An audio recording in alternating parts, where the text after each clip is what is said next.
Assalamu alaikum. Bonjour à tous. Parmi les cours que j'ai présentés sur cette chaîne, le cours sur les grands théorèmes d'analyse fonctionnelle est le cours qui a suscité le plus d'intérêt parmi les gens qui suivent cette chaîne. Aussi, j'ai voulu donner un énoncé d'exercice où on applique ces grands théorèmes d'analyse fonctionnelle qui sont principalement 4 théorèmes. Le théorème de Banach-Steinhaus, le théorème d'isomorphisme de Banach, le théorème du graphe fermé et le théorème de Banach. Évidemment, on utilise des corollaires de ces théorèmes, parfois qui sont, on peut les ajouter comme des propriétés ou des conséquences de ces théorèmes. Par exemple, dans le théorème de Banach, nous allons utiliser un corollaire très important de ce théorème. Et alors, nous allons voir ça. Donc, nous allons d'abord rappeler ces théorèmes, ou plutôt certains corollaires de ces théorèmes, si ce n'est pas les théorèmes eux-mêmes. Et après, je vais donner un énoncé de 4 exercices que nous allons corriger en étapes dans les jours qui suivent. Alors, voici donc le rappel des théorèmes. Alors, pour le théorème de Banach, par exemple, je ne rappelle pas le théorème de Banach brut, qui est un théorème d'algèbre, je peux dire comme ça, parce qu'on n'utilise ni topologie, ni aucune chose qui relève de l'analyse, mais il a une conséquence qui est un théorème de Banach qui parle du prolongement d'une forme linéaire définie sur un sous-espace vectoriel d'un espace vectoriel normé. Alors, parmi les corollaires du théorème de Banach, ce corollaire. Alors, ce corollaire est résumé par une phrase. Un espace vectoriel normé non réduit à 0 sépare les points. Si x est différent de y, alors je peux trouver une forme linéaire dans le dual de E qui les sépare. Et ça, ce sont des équivalences de cette propriété. Prenons la contraposée, par exemple. Et par la linéarité, on peut résumer tout ça à cette propriété. Si, pour un élément de E, g de x égale 0, quel que soit g appartenant à prime, alors x est nul. Ça, c'est le premier théorème que nous aurons à utiliser pour résoudre les exercices que je vais vous présenter tout à l'heure. Le théorème d'isomorphisme de Banach. C'est le théorème très important en analyse si E et F sont. Alors, regardez les hypothèses, elles ne sont pas données comme ça. Parfois, je dis simplement normé, mais là, ce sont deux Banach, E et F, étaient une application linéaire continue de E vers F. Si elle est bijective, alors T-1 est aussi continu. Évidemment, T-1 est linéaire. Même s'il n'y a pas de topologie T-1. Si T est linéaire bijectif, T-1 est aussi linéaire. Alors, le théorème de Banach vous dit que si vous avez les conditions, la linéarité, la continuité, la bijectivité de cette application linéaire T entre deux Banach, alors elle est T-1 est continue. Autrement dit, T est un isomorphisme de E sur F. Parmi les corollaires de ce théorème d'isomorphisme de Banach, celui-ci, alors soit E un espace vectoriel normé muni de deux normes, on suppose que E est un Banach. Alors si les normes 1 et norme 2 sont comparables dans E, alors elles sont équivalentes. Je veux vous dire que tous ces théorèmes, ces grands théorèmes sont vus dans le premier cours et le deuxième cours que j'ai exposé, c'est présenté sur cette chaîne, et tous les théorèmes que nous utilisons sont la plupart du temps démontrés. Sauf peut-être le théorème d'isomorphisme de Banach qui nécessite un LM assez lent à démontrer, et je n'ai pas donné sur la démonstration du cours que j'ai présenté sur cette même chaîne. Le théorème Alors, un autre théorème, c'est le théorème de Banach-Steinhaus. D'ailleurs, dans l'ordre, c'est le deuxième théorème. Après, non, plutôt c'est le premier. Alors, après le théorème de Baire, mais le théorème de Baire, c'est un théorème de topologie. Il est dans la catégorie topologique. Mais les grands théorèmes donc, commencent par Banach-Steinhaus, après le théorème de l'application ouverte, d'où découle le théorème des homomorphismes de Banach et le corollaire que je viens de vous présenter. Alors, ce théorème de Banach-Steinhaus, très important si on analyse, si vous avez un espace de Banach E et F un sous-espace vectoriel normé, seulement normé, et TI, I appartenant à grand I, une famille d'applications linéaires continues, dont L de F, si on suppose que pour x fixé, la famille TI de x I appartenant est bornée, naturellement par une positive, c'est-à-dire la norme de TI dans F est inférieure à mx, ça dépend de x, donc pas inférieur à mx. Pour chaque x, cette famille est bornée par une constante positive mx. Alors, si on a cette hypothèse, et toutes les hypothèses que j'ai citées, notamment de Banach, F espace vectoriel normé, TI des applications linéaires, alors il existe un M strictement positif qui majore toutes les normes de TI lorsque I parcourt grand I. Voilà le théorème de Banach-Steinhaus. Enfin, le théorème du graphe fermé. Théorème de graphe fermé, si on veut le résumer d'une phrase, lorsque vous avez E et F de Banach, je souligne, et T une application linéaire, alors elle est continue si et seulement si son graphe est fermé. On a ici juste, on démontre l'implication parce que l'autre, elle est évidente. Donc T, le graphe de T est fermé implique T est continu. Ça aussi, c'est un des grands théorèmes, on peut dire les 4 piliers de l'analyse fonctionnelle, ces 4 théorèmes. Alors voici l'énoncé que je vous propose d'exercice où on applique ces théorèmes d'analyse fonctionnelle. Alors on parle ici de la convergence faible dans un espace vectoriel normé. Alors cet exercice, je l'ai donné comme un exercice d'examen, comme je l'ai souligné ici.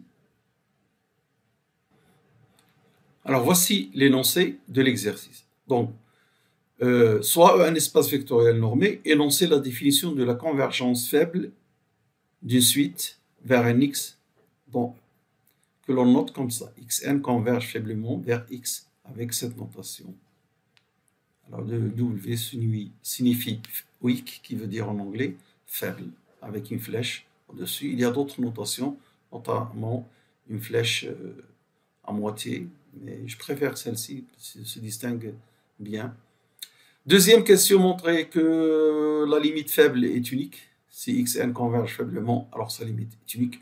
Comme toutes les limites en topologie, et il y a unicité de la limite, donc on va le démontrer. Et là, on utilise un grand théorème de l'analyse fonctionnelle pour le faire. Montrer que la convergence en norme, c'est-à-dire la convergence que l'on connaît, de la topologie de la norme, montrer que cette convergence entraîne la convergence faible. Autrement dit, si Xn converge vers un X en norme, il converge faiblement vers ce même X. Cette suite converge faiblement vers le même X. Quatrième question, montrer que si Xn converge faiblement, alors la suite Xn est bornée. On sait que si Xn converge vers E pour la norme, elle est bornée. Mais aussi, comme son nom l'indique, cette convergence, elle est faible. Elle n'est pas, parce qu'on a vu que la convergence en norme implique la convergence faible. Donc c'est une hypothèse un peu plus faible. Mais néanmoins, si on a la convergence faible, la suite des normes est bornée. Cinquième question dans cet exercice. Là, c'est une application, c'est un exercice. On n'est pas dans le cours parce que les questions précédentes, je les présentais comme des questions de cours. Alors maintenant, on prend une partie A du dual de E. Une partie de A. On suppose que l'on a limite de f d'xn égale f de A pour tous les f dont A. Pas sur le dual. Parce que si c'est vrai pour tout f dans le duel, on a la convergence faible. Mais on a simplement cette propriété pour les f dans une partie dense dans le duel. Montrer que néanmoins, ceci entraîne que Xn converge vers A faiblement. Une dernière question.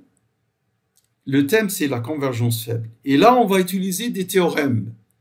Des théorèmes qui ne sont des théorèmes, le théorème d'Banach, théorème du graphe fermé.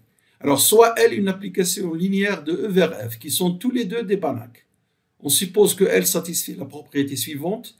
Si Xn converge vers A faiblement dans E, cela implique Xn converge faiblement vers F de A dans E. Dans F. Je dois corriger, c'est dans F parce que de E vers F. Donc je dois mettre ici dans F. Je corrige et je reviens. Voilà, j'ai corrigé. Donc on suppose qu'elle est une application linéaire entre deux Banach E et F qui satisfait cette propriété-là, montrer qu'elle est continue. Alors ceci ressemble un petit peu à la définition de la continuité, mais là on a Xn tend vers A au sens de la norme, implique f de Xn tend vers f de A dans f au sens de la norme. Ça c'est la continuité. Mais là, alors on peut dire que ceci est une continuité faible. Alors ce que l'on démontre ici, que si f est continue faiblement, alors si L est continue faiblement, alors elle est continue. Là s'arrête l'extrait de cet exercice issu d'un examen, et là je vais passer à l'énoncé du troisième exercice. Soit f de Banach était une application linéaire de E vers F. Voici le graphe de T défini ainsi. G de T, c'est les X. T de X découple le graphe de G. Alors, je demande de donner une autre preuve du théorème du théorème du graphe fermé. Pourquoi je dis une autre preuve? Parce que j'ai présenté une preuve dans le cours. Preuve que l'on donne généralement dans les cours. Mais là, je fais une autre démonstration qui utilise un théorème de l'analyse fonctionnelle, qui est un grand théorème de l'analyse fonctionnelle, qui est le théorème d'isomorphisme de Banach. Comment je vous demande donc d'utiliser le théorème d'isomorphisme de Banach pour cette application grand A qui va du graphe. Alors le graphe, c'est un sous-espace vectoriel de E croix F. Donc il est muni d'une topologie. Vous prenez par exemple la topologie norme d'un couple XY, c'est la norme de X dans E plus la norme de Y dans F. Alors vous utilisez cette topologie pour laquelle G de F, G de T, donc c'est un sous-espace vectoriel normé. Utilisez le théorème d'isomorphisme de Banach à cette application pour montrer le théorème du graphe fermé. Que dit le théorème du graphe fermé dans ces hypothèses-là? Que si le graphe est fermé, alors T est continu. Troisième exercice, soit XY, X est grand X, grand Y, deux espaces de Banach, et T, une application linéaire continue, évidemment. Montrer que les propriétés suivantes sont équivalentes. T est injectif à image fermée. Il existe, propriété 1, 2, il existe une constante C telle que norme de T de X est supérieure à C norme de X pour tout X appartenant à X. Là aussi, on utilise une ou l'autre des implications, vous allez voir, un théorème parmi les 4 théorèmes, les 4 grands théorèmes de l'analyse fonctionnelle. Un dernier exercice, aussi on va avoir à parler d'un théorème parmi les grands théorèmes de l'analyse fonctionnelle. Alors je donne l'espace E des fonctions de Banach. Donc je dis qu'il est de Banach. Des fonctions continues de 0 à 1 vers R, il est de Banach pour cette norme. Attention, il n'est pas de Banach pour n'importe quelle norme, pour cette norme de suple infini. Soit je considère comme sous-espace vectoriel le sous-espace vectoriel des fonctions de classe C1, qui sont naturellement continues, donc F est un sous-espace vectoriel de E. Je le munis de la même norme, puisque c'est un sous-espace vectoriel de E, et je propose cet opérateur de dérivation à une fonction x, je lui associe sa dérivée. Montrer que t est un opérateur linéaire non continu. Tous les opérateurs linéaires ne sont pas forcément continus. Voilà un exemple.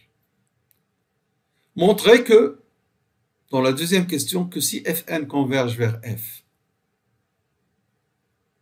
donc grand F, et T de Fn converge vers G, petit g, donc grand E, montrer que G égale T de F. Et conclure. Donner une conclusion qui se rapporte à l'un des théorèmes, l'un des grands théorèmes de l'analyse fonctionnelle.